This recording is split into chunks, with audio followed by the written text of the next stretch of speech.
This episode of HBCU Pulse Radio is sponsored by Cricket Wireless.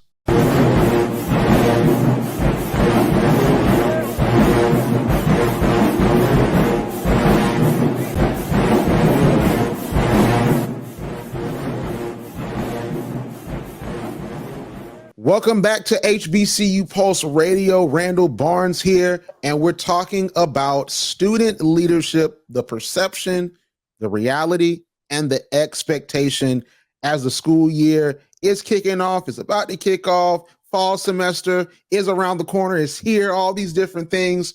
We got to talk about student leadership because that's essential and important to HBCU life. I have MC in the building, Bowie State University student. He is also a member of the HBCU Content Creator Program for HBCU Pulse and Clutch Points. How you doing today, MC? Randall, I'm good, man. I'm blessed. I'm in good spirits. Long day at work. I'm finally home. I'm feeling good, man. How about you? Man, I'm pretty good. Because I'm excited just to hear from you about your student leadership journey and all the things that go on with student leadership, because like on the radio show version of this and the podcast version, I spoke about my student leadership journey. So I got to hear yours. So tell me about your brief student leadership journey at Bowie State University. Randall, so for me, I can really go all over. I mean, I've been a part of a lot of different parts of student leadership on campus, being a brother of Alpha Phi Alpha Fraternity Incorporated, to being the chief NSO leader, NSO being new student orientation. So it was my job to help facilitate that. And this is the face track, but it's okay. It was my job to kind of facilitate that incoming experience for freshmen coming from high school to college. I have served a part of the campus activities board, so planning the biggest activities on campus, to being a tour guide on campus. That was really my first student leadership role on campus. So folks coming to see their prospective school and helping them give that great experience, to managing the radio station on campus, music director and program director. So I've been a part of a lot. And I always say that if it wasn't for me taking that risk, getting out there and just making sure I'm involved with different parts of the campus, I would never be able to get to know different people and gain a following, a fan base, and just get that kind of support from different parts of the campus. So I'm grateful for it all, but yeah, I never take it back, ever. So you seem very involved, not just seem, you are, like, you just named like 8 or 9 organizations, like, and all of them, like it takes a lot of energy to be a part of it. And I think that when it comes to student leadership, I think that often the responsibility is so hefty, because when it comes to student leadership, like, that's a huge part of your college experience as a student. And I know for me, when I was at Fort Valley, listen, I graduated 5 years ago. This is a part of my story. I think I'm a pretty smart guy, MC. Okay. But my sophomore year, I failed my first and only class ever. And it wasn't because of Randall not going to class, Randall partying. I didn't party when I was at Fort Valley. But I tell you what, I thought I was the Superman of Fort Valley. I was the student leader. I'm talking to students. I'm on Twitter answering questions. I'm skipping, going to meetings, skipping class, all this different stuff.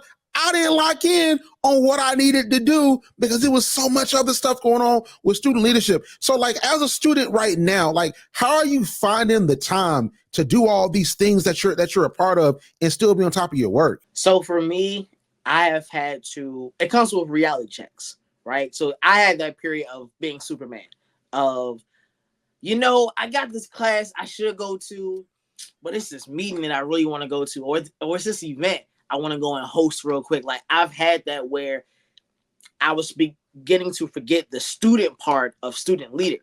And that happens a lot, not just me, but I know a bunch of friends and other folks at different schools who have experienced forgetting the student part of student leader. And it's like, yeah, you want to go and lead, but how can you properly lead if the very bare minimum, the first thing you have to have covered, you can't even do that, So it came with failing a class. It came with realizing that maybe I don't necessarily need this role. A lot of orgs I was a part of, I'm no longer a part of.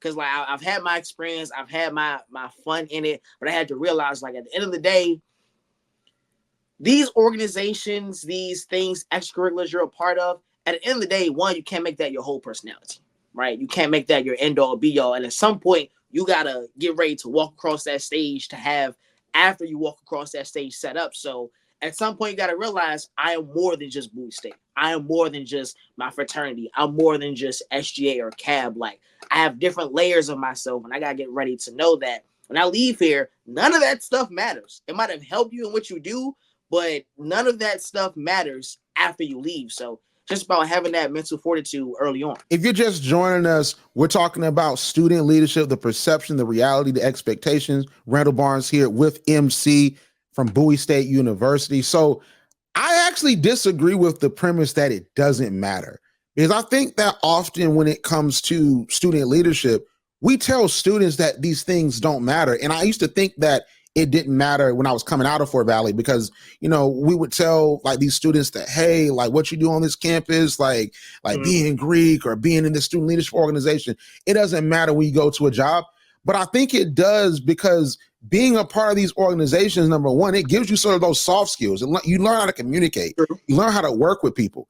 It matters because I think that you're able to build bonds and connections with people that sometimes it'll last you a whole entire lifetime. Because on the other side of the HBCU game, as an alumni, especially as a man, it is very lonely.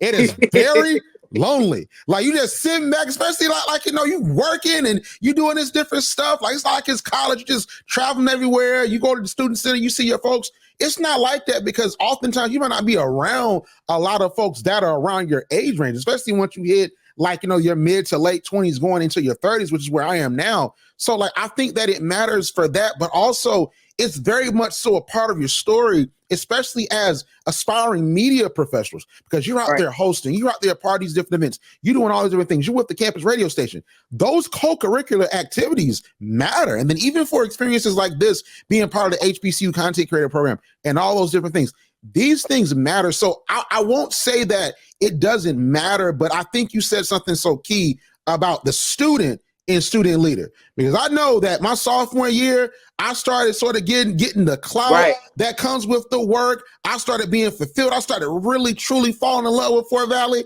And I was like, I can miss a class or two or three.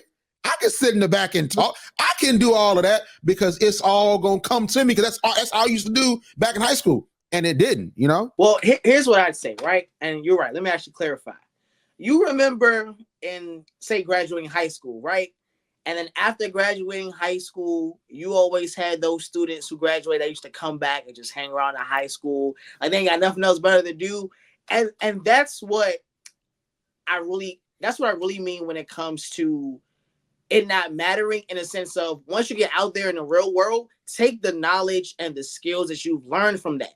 But don't let that be your biggest accomplishment. Like, I know a lot of folks, when they become Greek, I've seen this plenty of times. Once they become Greek, all they know is strolling. All they know is wearing the letters. And it's like, okay, build upon that. It's not the letters that make the person. It's the person that makes the letters. And it's the same thing with these organizations. It's not the organizations that make the people. It's the people that make the organizations. So it's like, once you graduate, you now have to build upon that. Don't let being SGA, being in CAB, being Greek, don't let those things be your highest accomplishment upon graduation. Because if that's the case, you'll never go anywhere. Like, take the skills and the knowledge. I'm taking the stuff I've learned from the radio station, WBSU, to be able to be here on HBCU Pulse Radio. I've taken the things I've learned from new student orientation and how to have people skills and customer service skills and learn how to deal with people at the jobs I have now. But it's only because I was able to retain that information and to see avenues to apply it elsewhere. A lot of times, folks are maybe even taking in the information, but they don't try to apply it elsewhere. And that's where it's like, you start to hit a ceiling and you don't want to hit that ceiling. You know, I think that a lot of the reasons why a lot of folks don't really take the information and what they're learning from these organizations is because of the clout. Because one thing about being a student leader, it is a drug, and the clout that comes with it. Because I will tell you, and I've told people this before, if you are a male student leader at an HBCU, you can be the shyest person. You could be, because I know for me, I am not nobody's player. Okay, that is not me. I was trying to write my books. I'm trying to get on the radio, all this different stuff.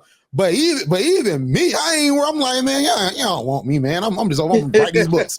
Like, man, like especially those orientation weeks, like it's so much attention and it's so much, oh my gosh, that's Randall. Like, and that can get to you, like that can get to your ego, like that can give you an inflated sense of yourself. Like, have you seen that when it comes to student leadership? Because I know for me, that was orientation leadership for me, like being like one of the few men that are a part of the orientation leaders, which is already a small subset of upperclassmen. And we're the first students before you see the other upperclassmen, because you don't see them till about Friday, Saturday, Sunday. And then the first day of classes is Monday. So have you seen that in your different organizations, the clout that come with it? Man, I have not only seen it, I have experienced it. I've been a victim of it, yo. And here's what I say, right? Like the new student orientation and being like an ASO leader, that comes with its own set of, I guess we use the word clout since that's the popular word for this episode. But what I'll say for me, once I really, really got into my hosting bag, that is when it's like, because associating the host with the DJ, associating that with the music, the parties make people feel good, have fun. So just being able to, I was a commuter. So I'm 10 minutes down the street from campus, and once I get on campus, I usually would enter through the student center to get to wherever I got to go, because student center is right there as soon as you come on. So walking through the student center and just hearing, yo, MC, my friends used to hate walking with me because they felt like I was stopping and talking to dapping everyone up, and it's like, it's a great feeling. And then I was talking to some folks who, shout out my guy CDK, right? CDK graduated from NCAT. And one day Oscar Wars came to our school. And I was talking with him, and I've seen him do a lot of things. I'm just wondering, like, okay, what's next for me? Like, Bowie State is cool. I've hosted homecomings. I've hosted the DJ battles, the HBCU battles. It was a period in time at Bowie State where I was probably the only host for like a good year and a half, 2 years straight, hosting every single thing. And I loved it. I'm getting the videos, the pictures, I'm connecting with the people. It just feels great. But talking with him, and he told me, like, yo, at some point, you got to expand your palette besides just Bowie State. Not even really HBCU, because there's so much within the HBCU community, but only hindering yourself to Bowie State, you got to get out of that. And that's when I realized, like, yo, it's fun to have everybody know your name, and when you come back on campus, do whatever, it feels like home. But at some point, you got to leave the nest. And that's what I've learned now. Like, don't let that clout get to your head. It feels great. It's bask in it sometimes. Like, get your flowers while you're there. Because nothing wrong with getting your flowers and people showing you your love and appreciation, but don't let that get to your head and feel like this is the ceiling. Like, so long as you wake up every day and have breath in your body, there's always more that you can add to yourself, you can be. Don't let the cloud hinder your growth. Listen, that was amazing. And that was so positive. I'm about to say something that's like, oh man, it's like, is Randall okay? Just like what I was saying. I'm like, because I'm about to say something, because like what you said is key. Because what I will say on the other side, from the alumni side, is someone that was that gregarious student leader that's walking in the student center. I'm sitting at my table, I'm writing, got my computer out, and folks are coming up, dapping, hugging. I'm speaking to the president, I'm speaking to the provost, I'm speaking to the professors. Like that was just me, especially when we go to my junior year, because like with my junior year, like that's really when it's like it all started to sort of come together, and the freshmen knew me, the upperclassmen knew me, like the sophomores knew me. So like what happens when you graduate, for some folks, I cannot speak for everybody, but for some folks, that network sort of dries up. Because I know for me, my network has dried up a bit, because I have people that I'm cool with. I have people that I went to school with that I rocked with genuinely, but like I don't speak to everybody that I was cool with on the yard. And it might not be no smoke or no issue, because we all have our own things going on. You never know what anybody's going through, because when you're in I call it real world adult, like it's not for play. You're a real world adult, life gets hard. But it's like sometimes, especially because I say it from a standpoint of a man, of a black man, especially because it's like, I feel as if sometimes black men, we make ourselves loners. Like, we're just cool. We're just going to be alone versus with black women, especially when you see college educated black women, they know how to form groups. They know how to work together. They know how to have those associations. They know how to go and live their life, which I think oftentimes some black men, we shelter ourselves like, oh, I'm not going to hang with the guys. I'm going to be me, X, Y, Z. And that sort of breeds a level of loneliness. So like what I saw from my student leadership journey, I'm going to NASAP, I'm going to these different schools, HBCU Pulse is growing, and I'm meeting all these people, but like we're not connecting. I know for me, on like the flip side of it, that's what I have to deal with. And even now, even doing all this now, what I'm still dealing with of like, okay, when I was in college, I'm seeing all these different people. I'm meeting all these different people. Like I have this level of status and this experience. Like my life, I'm outside, I'm doing this stuff. Now I'm more inside. Now I'm more working. So now it's like, what does that look like? So, you know, that's sort of like how it was for me when I was coming out. But like, I want to ask you, like, how are you cultivating those relationships now so you can build all those networking relationships and those friendships later now that you're still at Bowie? So with me, I make it a intention of mine that whenever I'm interacting with folk, meeting them for the first time or just having a conversation, to just be intentional with the words that I say and just leave a good taste in people's mouths. A lot of the times, it may not necessarily have to be something to where you are talking with a person every day, y'all hang out all the time, but just every time they have an experience with you, whether it was once in a while, once every week, or once or 2 times a year. Every time they have a good experience with you, it leaves a good taste in their mouth. And for me, that's how I've been able to hold on to certain relationships, because nobody can pretty much ever say anything bad about MC. Like nobody can ever say, oh, MC was rude, MC was nasty, or MC didn't try to look out. Like I've always just been a people pleaser in a sense. And sometimes it's coming at my own detriment, because the thing with folks who feel like they're people pleasers, whether they know it or not, oftentimes you're giving your last, pouring into everyone else, and no one's pouring back into you. So that's something I'm better at managing it now, but that's definitely something I had to learn. But I know the effects of that is I can always reach out to people if I need some, or just to say, hey, what's up? Have a conversation, or just checking in. And it's always been a good reception back, because I make an intention to treat people how I want to be treated and just leave a good taste in people's mouths when they deal with me. I love it. I love it. If you're just joining us, we're talking about student leadership, the reality, the expectation, the perception. Randall Barnes here with MC from Bowie State University. I think that was really powerful. And I want to segue into this. I want to talk about sort of the relationship element, because I am not Greek, but I've spoken to a lot of different people. All right.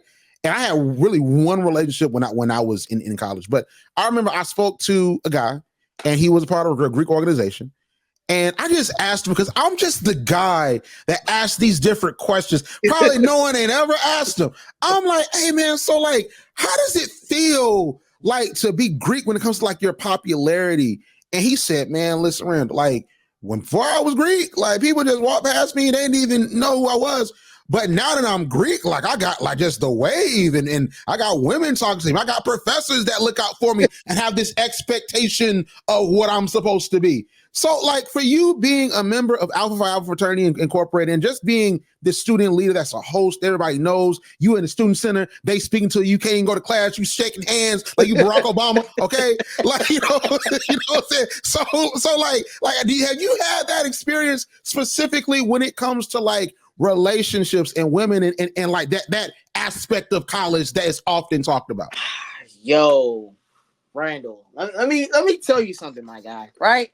So it's already enough, like, okay, when you get into student leadership, whether you're in campus activities board or SGA or whatever, being in one of those things will usually bring some kind of attention to you.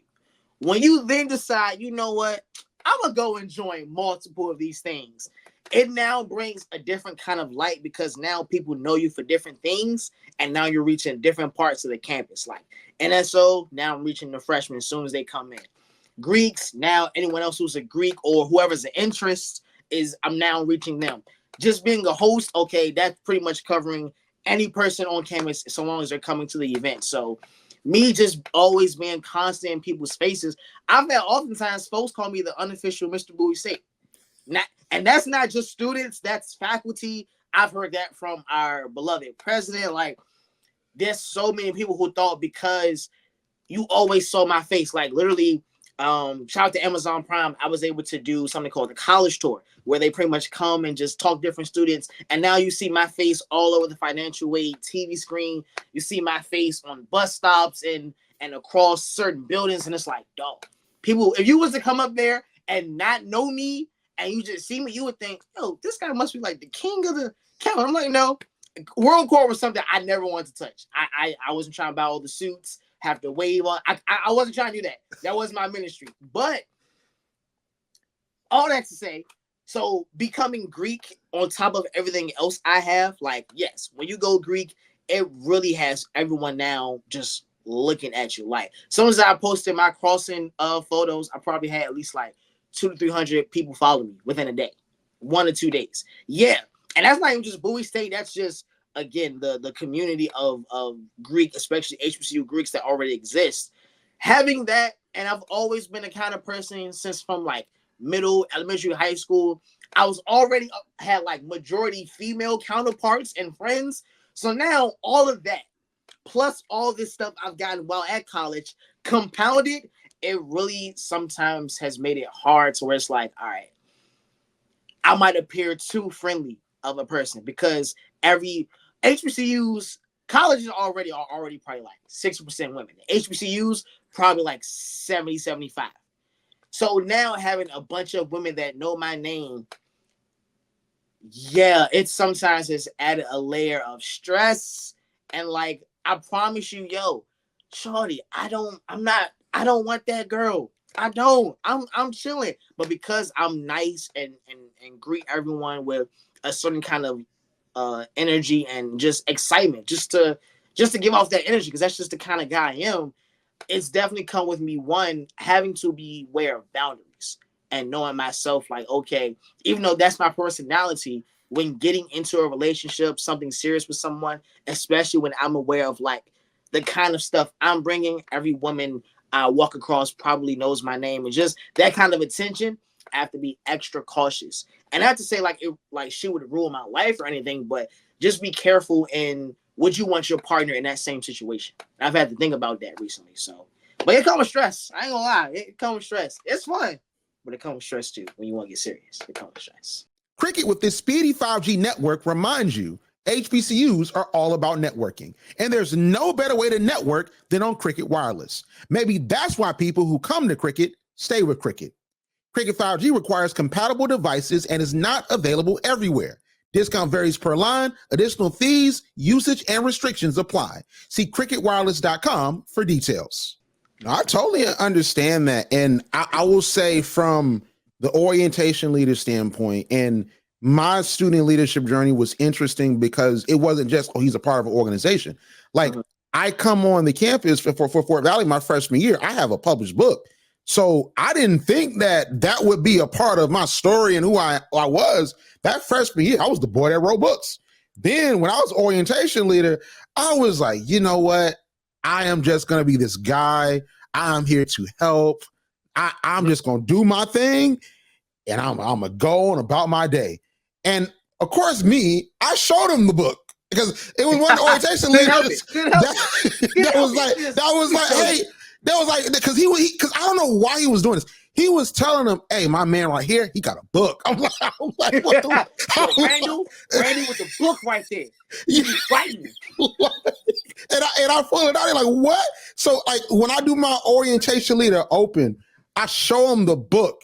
And, like, when I tell you, it was like a switch on. And I was like, what in the world is going on? Because I'm not stepping out of myself. I was still being me. Like, I'm not like, trying to be this player, trying to go up and talk to people. I'm not trying to do all this different stuff. I literally, and I know people lie. People lie on themselves like, I was just no, I literally was there to help people. And it's like, hey, so tell me about your book, Randall. Like, hey, here's my number. I'm like, what the world? My God, tell me about your bug. I want to help you write your sequel. Yeah. Give me a couple lines. Like like when I tell you, it was crazy, and it was like a different level of like, wow, like what work, because that was sort of what I wanted. You know what I'm saying? Because like when you're not that person, like when you just sort of like, you're cool, like you sort of just are there, you in the background, then like you get to that status when you're in high school where you have a book and you're sort of like have this celebrity in the town, then you go to college and you experience that. Like that's something that was endearing, but at the same time, it's the perception though. It's like you said of, oh, you too nice, you know too many people. Now it's like what, how is me just being me and you should know me? Like how is that a bad thing? That's what got you here. Like, you feel what I'm saying?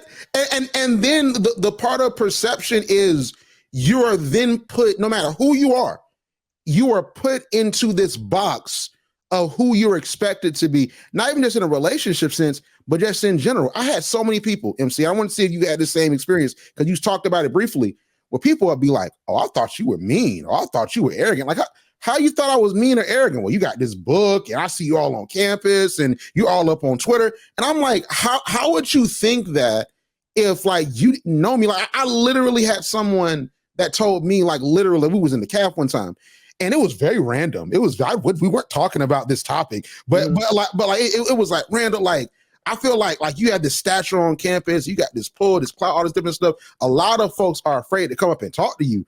I'm like, how are you? Like, I'm literally speaking to everybody. How are you afraid to come up and talk to me? And I honestly believe that some of the level like of a loneliness, of like an isolation, it might come from the fact that a lot of people I might have genuinely vibed with, I might have been genuinely cool with.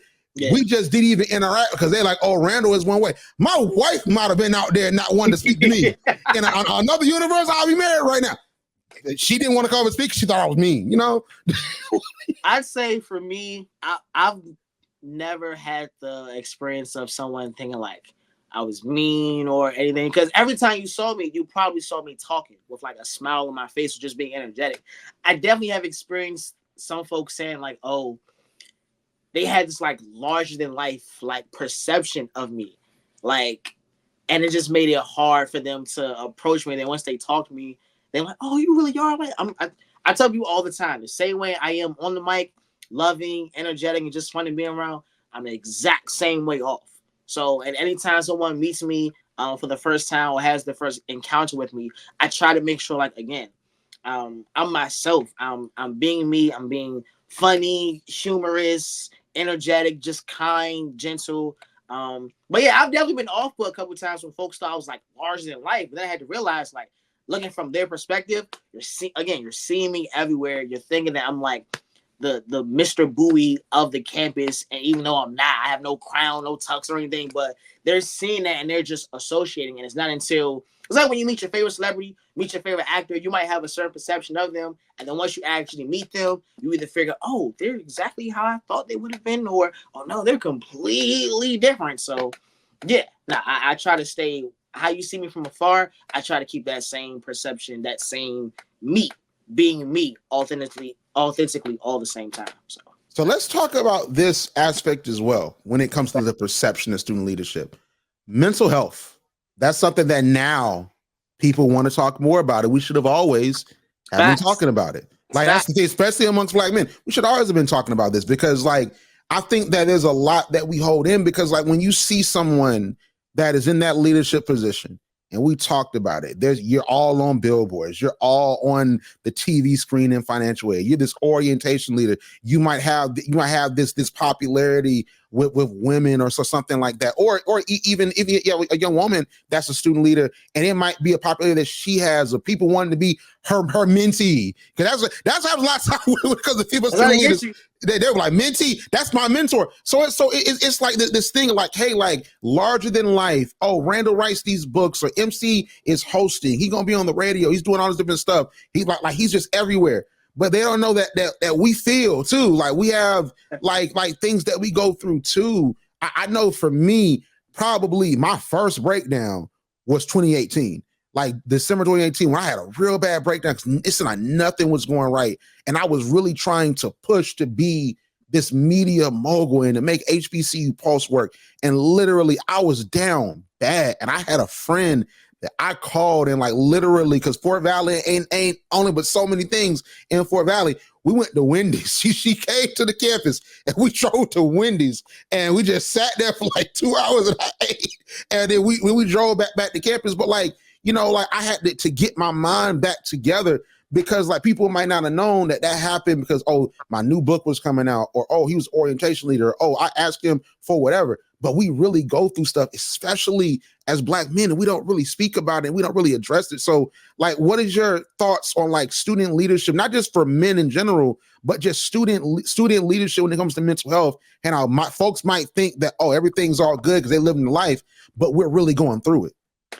So the thing with being not even just a student leader, but a leader is you have to now put sometimes the needs of the people above yours, right? But I think also in that same breath, while you're trying to serve the people, because all of these are servicing positions. Like you are put in student leadership not to have a position, have a crown, have a title, but you're put in that position to serve the people in whatever capacity. And so I think with that, of course, service can be hard. Sometimes service can be draining, especially if you feel like you have a lot on your plate, if you feel like you don't have anyone to talk to. That's why all the time at Bowie State, we encourage folks, go to the counseling center. Go to the counseling center. It's free. You already paying for it. It's in your tuition, whether you know it or not. There's a lot of things in your tuition, whether you know it or not. You're paying for more than just the class. So you might as well go ahead and utilize it. I know a lot of times folks can be hard-headed. Us being young, growing up, making mistakes, we may not want to take that help. But even if you don't, just have people that you feel like you can confide in, you can talk to, because it's nothing worse than doing all this for people and being like within a room full of people, a crowd full of people, and you feel alone. You feel like you can't talk to anyone. You feel like it's just you there by yourself. So it's definitely a real thing. I know folks who have had mental breakdowns from feeling like they have so much on their plate and not seeking the proper help or having the proper channel to express that in a healthy way. And you don't want to wait until it's too late, until you have that breakdown and you find yourself on the brink of not knowing what you're going to do next. So if you have someone, even if it's not just the counseling center, just a friend, you can confide in someone who may understand what you're going through. It's important to find a connection early on, sooner rather than later. I think that's really key. And I think that was very well said. If you're just joining us, Randall Barnes, MC, we're talking about student leadership, the perception, the expectation, and the reality. Let's close out with this, because I want you to really give one thing that you wish people would miraculously, maybe magically understand about student leadership. And I'll even go first, right? What I want folks from the young alumni perspective to understand about student leadership is that we're people too. And just because we're prominent on campus doesn't mean that we can't make genuine connections. Like every male student leader that you meet is not this big player that is trying to hurt you, or every male student leader, every student leader in general is not this person that is trying to be Greek or is trying to be campus king or queen or is trying to be STA president. Some of us just love the school, and some of us just want to create genuine connections. And I think that matters tremendously once you graduate and you're in spaces where you're not around folks that are 18 to 22 anymore. You're around folks that might be a little bit older, that might not even relate to your experience. They might have experienced something similar to what you went through, but they can't relate to your unique experience the same way that someone that is in your experience can. And those connections, those relationships matter. So I wish that we would redefine sort of what student leadership is and look at it differently. And we can all try to foster real genuine connections, because in the end, it'll matter. So what is one thing for you that you would want to redefine about student leadership? I think I would say I want to redefine having fun within a position. Like I want, especially my student leaders, to take the time again to have your fun at college, right? Because again, while you are in this position to serve the students, you are still a student yourself. And it's no point in going in all these different orgs and positions and just feeling like you have to do this work, you have to have busy work, and you don't get to enjoy college yourself. Like at some point, you want to be on the other end, just enjoying the party, enjoying the HBCU DJ battle, enjoying homecoming. Like you don't always have to have the work hat on. I know myself, I'm speaking from experience, I can be a workaholic. Not even just with school, with just my career in media, especially because media is a cutthroat game. And so if you're not constantly trying to push the grain and do something, you can get left behind, not thought of, cool. But I'm still young and I still have breath in my body and I'm still human. And even the Bible says you can't work all the time. Even God rested on the seventh day. He was chilling. You know what I mean? So it's like, take that time to have your fun, and wherever you can, just sprinkle a little fun in there. Yes, it is a serious position, whatever your position is, and you are there to serve the people. That's first and foremost. But take care of yourself along the way. Because what's the purpose of serving people if you can't even serve yourself? Man, we're going to add one more responsibility to MC, and that's Pastor MC at this point. Like, he out here preaching and quoting the Bible. I had to get a little biblical, you know what I mean? What Jesus said, you know what I mean? Man, let's not start for benediction. Like, you're like, go take out the offering plate. All right, now, MC. Pass, let me get a $20 collection. Please donate to the ministry, please. And the thing about it is, now it's digital. You ain't got to get up. Just got to go. Yeah. Just go ahead, cash out. Got my cash. I got this, you know what I mean? My Venmo, my PayPal, all that, you know. I take Zelle too, you know. You gotta make sure all of it is accepted. All of it. Matter of fact, you can't miss nothing. Whatever you got, I take it. Hilarious.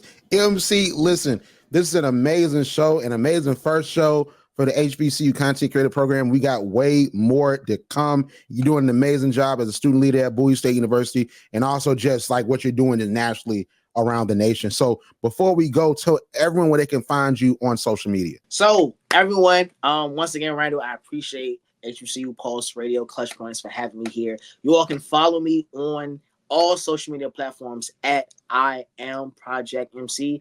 IAMPROJECT on all social media platforms. I love it, man. I appreciate you coming on, MC. You're listening to HBCU Pulse Radio. Like what you hear? Yeah. Subscribe to HBCU Pulse Radio on Apple Podcasts, Spotify, or wherever you get your podcasts. Also, head to HBCUPulse.com to stay up to date on what's going on in the HBCU community. Thank you for listening to HBCU Pulse Radio.